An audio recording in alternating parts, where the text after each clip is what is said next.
very close on the solar calendar and almost exactly on the lunar calendar, I began Shiva 6 months ago. So I'm halfway through this journey, at least the first part of this intense journey of grief that I've been with many of you on as a rabbi, counselor, pastor, first time as a mourner. And I've been thinking a lot back to Shiva and what I experienced in those very intense and heady days. And talking a lot about it with my sister as we process it, because processing helps, talking helps. It doesn't undo, but it extracts some of the muck and turns it into something material that you can work with.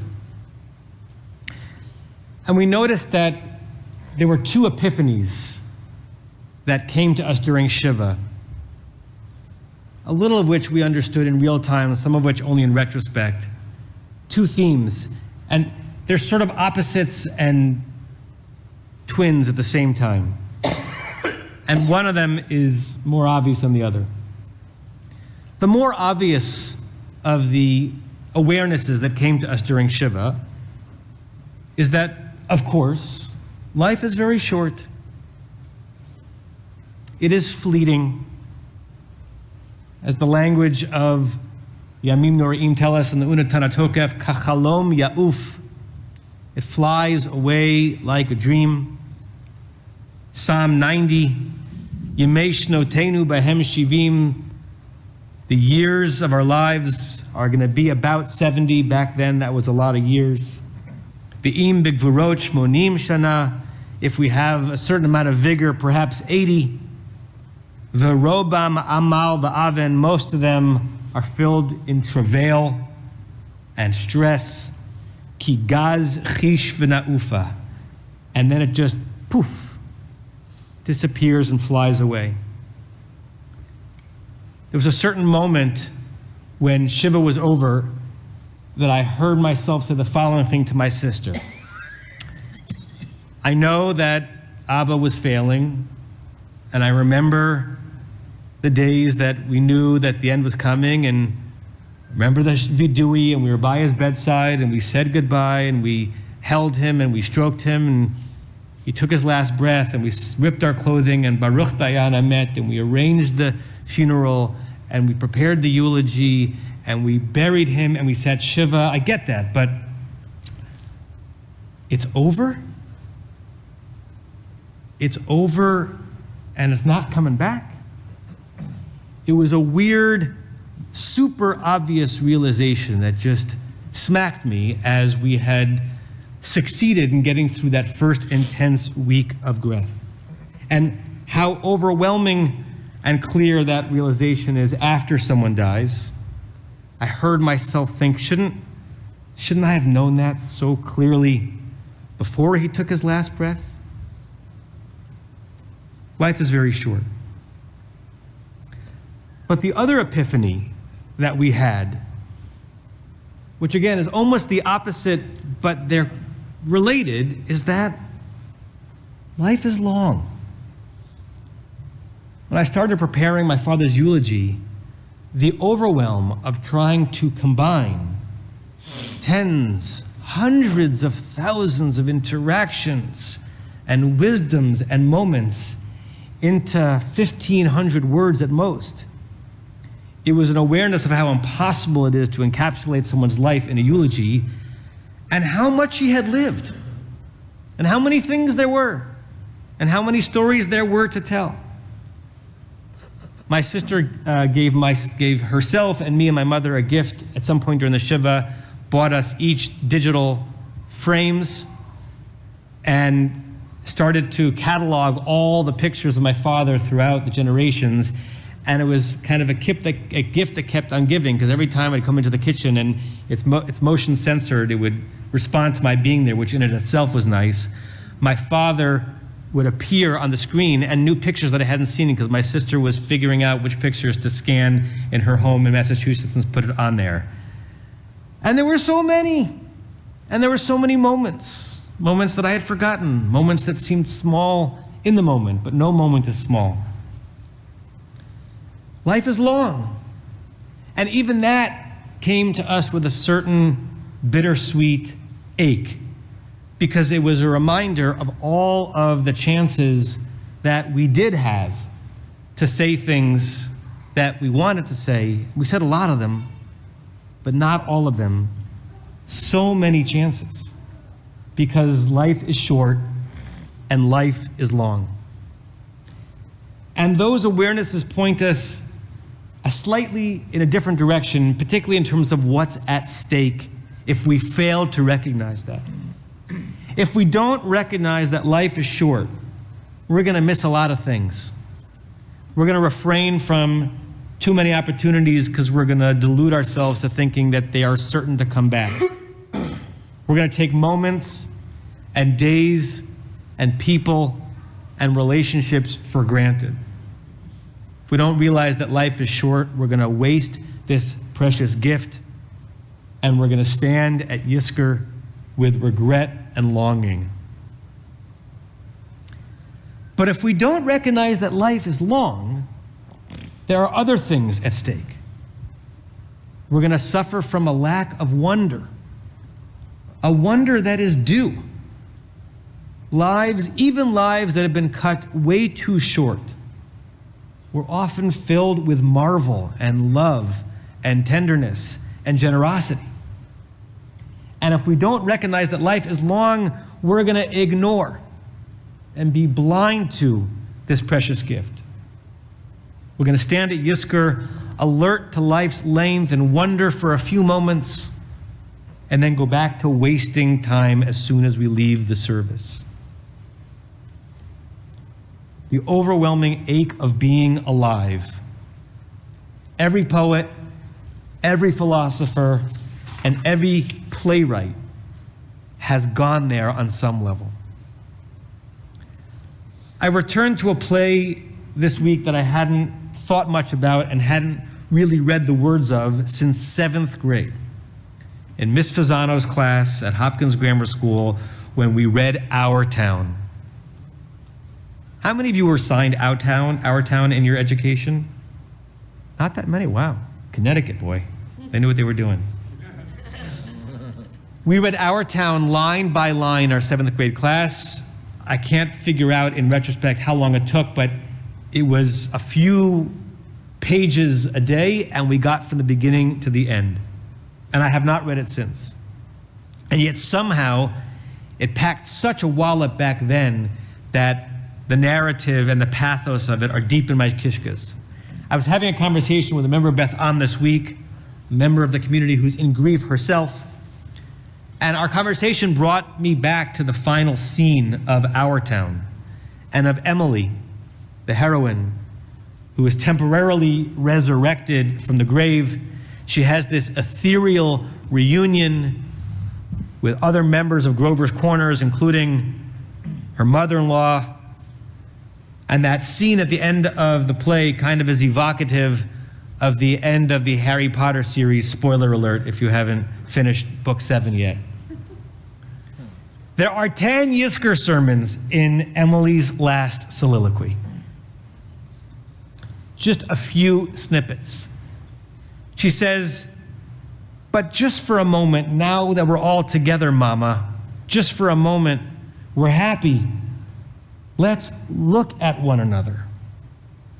It's Thorsten Wilder putting in the mouth of a deceased young girl the reminder that we have to live the moment now, because you will wish you could do more of it when it is over.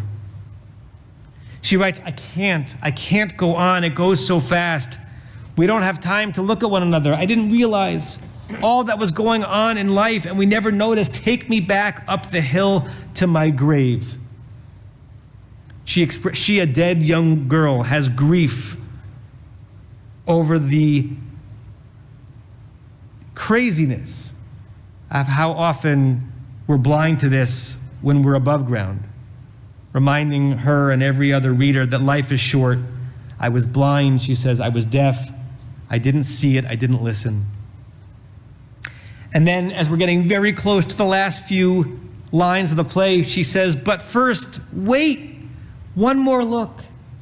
Goodbye, goodbye world, goodbye Grover's Corners, Mama and Papa, goodbye to clocks ticking and Mama's sunflowers and food and coffee and new iron dresses and hot baths and sleeping and waking up. Oh, Earth, you're too wonderful for anybody to realize you." Which I hear as Emily's way of saying, and life is long and filled with so many things that should make us grateful beyond words for being here. The beauty that is in the simple and the mundane and the everyday, the beauty actually embedded within the cliche of the rising sun and the presence of family and a tenderly offered hug. We will all say goodbye to it someday. What do we say to it today? And finally, she says at the end, Emily, do any human beings ever realize life while they live it?